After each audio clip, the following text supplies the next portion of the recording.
What kills your manifestation. आज ये important topic मुझे दिया है मेरे एक क्लाइंट ने, जो कि मुझसे पिछले 6 महीने से जुड़ा हुआ है। उसकी सिचुएशन ये है कि वो अपनी गर्लफ्रेंड से शादी मैनिफेस्ट करना चाहता है, लेकिन इशू है इंटरकास्ट मैरिज है पहला इशू, एंड दूसरा कि फाइनेंशियल डिफरेंसेस हैं दोनों फैमिलीज़ के बीच में। तो उनकी सिचुएशन कुछ इस तरह से थी कि वो लोग फेब्रुअरी के मंथ में नो कांटेक्ट सिचुएशन में आ गए थे, मतलब उनकी बातचीत बंद हो गई थी। और उसके बाद वो मुझसे मिले थे, तो मैंने उनको गाइड किया था कि आपको क्या करना चाहिए। मैंने उन्हें यही गाइड किया था बेसिकली कि आपको 3D को इग्नोर करना है और आपको पूरी तरह से अपने अफर्मेशंस और विजुअलाइजेशन पे फोकस करना है। और उन्होंने बहुत ही डिलीजेंटली ये काम किया भी, पूरी तरह से उन्होंने मेरी सारी बातों को माना था। और हम लोग वीक में एक बार बात करते थे, और उसमें मैं उन्हें बताती थी कि कुछ और अफर्मेशन उनकी सिचुएशन के हिसाब से जो उनको उस वीक में बॉदर कर रही थी, या फिर उनको कभी भी ऐसा लगा कि जब वो आउट ऑफ कंट्रोल हो रहे थे 3D को देख के, तो वो मुझसे कांटेक्ट करते थे। तो वो बहुत ही ज़्यादा मतलब डिसिप्लिन थे और उनको कोई प्रॉब्लम नहीं आ रही थी, और बहुत ही जल्दी उनको मतलब रिज़ल्ट भी मिल रहे थे, बहुत ज़्यादा पॉजिटिव रिज़ल्ट मिल रहे थे। उनका नो कांटेक्ट 1 वीक में ही ख़त्म हो गया था। हमारे अफर्मेशंस करने के बाद बेसिकली मैंने उनको रोबोटिक अफर्मेशन करने के लिए बोला था, और उनको बोला था कि आप सोशल मीडिया से कुछ टाइम के लिए बिल्कुल दूर हो जाओ और सिर्फ खुद पे फोकस करो। तो ये 3 चीज़ें मैंने उन्हें बोली थी और उन्होंने बहुत अच्छे से किया। और उसका रिज़ल्ट ये हुआ कि जो उनकी एसपी थी, मतलब वो एक तरह से उसने ये बोल दिया था कि मैं अपने पेरेंट्स के अगेंस्ट नहीं जा सकती हूँ, और आप भी मतलब ये भूल जाओ मुझे। बट ये सब हमारा जो 1 महीने से भी कम के टाइम में जब हम ये रोबोटिक अफर्मेशंस कर रहे थे, तो उनकी एसपी वापस आई और उनसे बोली कि मैं तुमसे ही शादी करना चाहती हूँ और हमें क्या करना चाहिए, ऐसे इस तरह से। तो हम लोगों ने ये चीज़ मैनिफेस्ट कर ली थी कि उनकी एसपी वापस आ गई थी। फिर उसके बाद क्या हुआ कि जब उनकी एसपी वापस आई ना, तो वो बहुत ज़्यादा खुश हो गए, और खुशी खुशी में भी ना हम लोग कभी अपना नुकसान कर लेते हैं। और जब वो वापस आ गई उनकी एसपी, बट फैमिली वाले तो नहीं मान रहे थे, लेकिन वो एसपी वापस आ गया था। बट एसपी के दिमाग में हमेशा ही नेगेटिविटी चलती थी कि मेरे घर वाले तो मान नहीं रहे हैं तो कैसे होगा। और वो चीज़ बार बार उसको ट्रांसफ़र करती थी कि यार मेरे घर वाले तो मानेंगे नहीं, तो हम कैसे करेंगे, क्या करेंगे। और इसी तरह से दोनों बहुत ज़्यादा टेंस रहते थे, और मैं उनको बार बार बोलती रही कि आप ऐसे मत करो, आप अपने ऊपर फोकस करो, आप 3D पे इतना ध्यान दोगे तो आप उसमें उलझ जाओगे। बट उन्होंने उस चीज़ को थोड़ा इग्नोर कर दिया, और मतलब उस सिचुएशन में वो उलझ गए। ठीक है, तो ये टेंस वाली सिचुएशन थी, तो ज़्यादा उनके बीच में बढ़ती गई। हालांकि वो दोनों जो उन्होंने उस टाइम पे अफर्मेशन किए थे, उसका रिज़ल्ट तो उन्हें मिला ही कि वो दोनों वापस साथ में थे, और दोनों अपनी फ्यूचर की प्लानिंग कर रहे थे कि हमें घर वालों को मनाना है। बट जब भी कोई ऐसी सिचुएशन आती थी तो वो बहुत ज़्यादा टेंस हो जाते थे, और उस टाइम में वो इतने नेगेटिव हो जाते थे कि वो पूरा जितना उन्होंने पॉजिटिव अफर्म किया था ना, उसका मतलब डबल वो नेगेटिव अफर्म करने लग गए।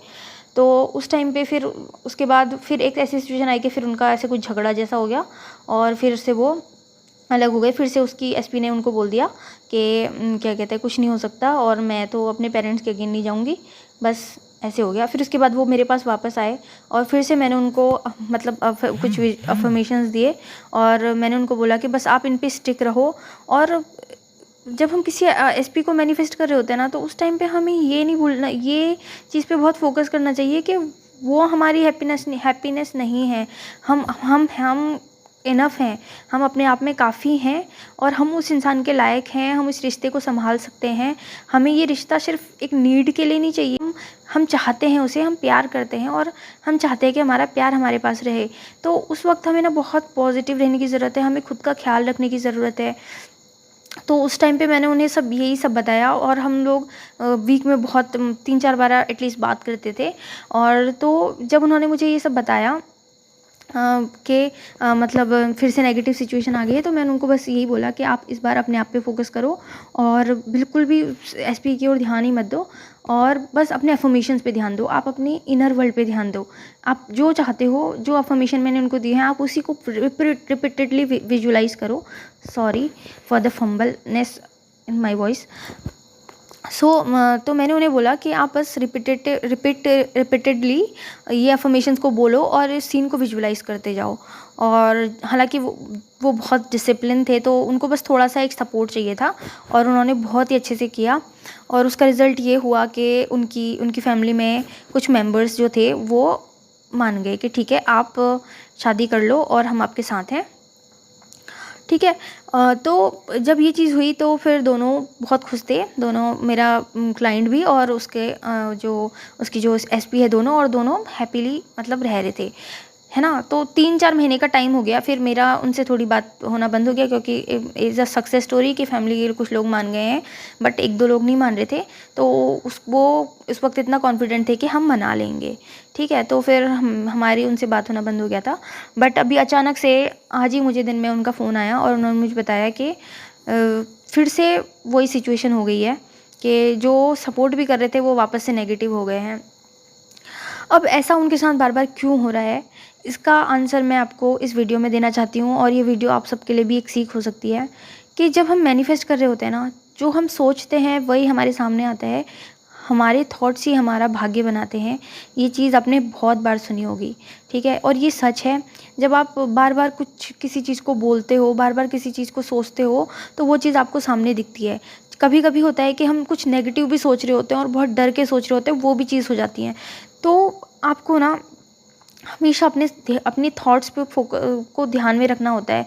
जब हम मैनिफेस्ट कर रहे होते हैं तो हमें अपने हर एक थॉट को भी ऑब्जर्व करना होता है, ठीक है। और जब भी मैंने अपने एक पहले वीडियो में भी बोला था कि हमारा जो मैनिफेस्टेशन होता है, उसको एक तो जब नेगेटिव सिचुएशन आती है वो किल करता है, और एक जब बहुत पॉजिटिव सिचुएशन आ जाती है ना, इंटरमीडिएट सिचुएशन होती है जब, वो भी हमारे मैनिफेस्टेशन को किल कर देता है। जैसे कि उनके केस में क्या हुआ, उनकी फैमिली के कुछ सदस्य मान गए थे, तो वो बहुत ज़्यादा खुश हो गए और उन्होंने अफर्मेशंस वगैरह करना छोड़ दिया कुछ टाइम के लिए, और वो दोनों आपस में साथ में रहते थे, खुश रहते थे। बट नेगेटिविटी उनके अंदर थी और उनके अंदर से कभी नहीं गई थी। और उन्होंने जो ये पीरियड था जब उनके फैमिली के कुछ सदस्य मान गए थे, उस समय उनको और ज़्यादा फोकस होके और ज़्यादा डिसिप्लिन होके अपने मैनिफेस्टेशन पे वर्क करना चाहिए था, अपने अफर्मेशन पे वर्क करना चाहिए था, अपने इनर वर्क पे काम करना चाहिए था, ठीक है। तो उस वक्त उन्हें और ज़्यादा पॉजिटिव रहने की ज़रूरत थी, बट वो पूरी तरह से 3D में इन्वॉल्व हो गए कि हाँ ठीक है, आज मम्मी ने ये बोला, आज पापा ने ये बोला, आज इसने ये कहा, आज उसने वो कहा, और ऐसे ऐसे करके उन्होंने अल्टीमेटली अपनी सिचुएशन को फिर वापस उसी जगह पे ले आए हैं। तो ये वीडियो बनाने का मेरा ये मकसद है कि आप अपने मैनिफेस्टेशन को, जब तक आपको फाइनल स्टेज नहीं मिल जाती, जब तक आपका फाइनल रिजल्ट आपके सामने नहीं होता है, तब तक आपको बहुत ही डिसिप्लिन रहना है, परसिस्ट करना है। तो बस इतना ही है इस वीडियो में, और मेरी आगे की वीडियोस के लिए लाइक करें और वीडियो को सब्सक्राइब करें अगर आपको पसंद आया। और अगर आपको मुझसे पर्सनल गाइडेंस लेना है तो आप कमेंट कर सकते हैं या फिर आप मुझे ईमेल कर सकते हैं। Thank you. Have a nice day.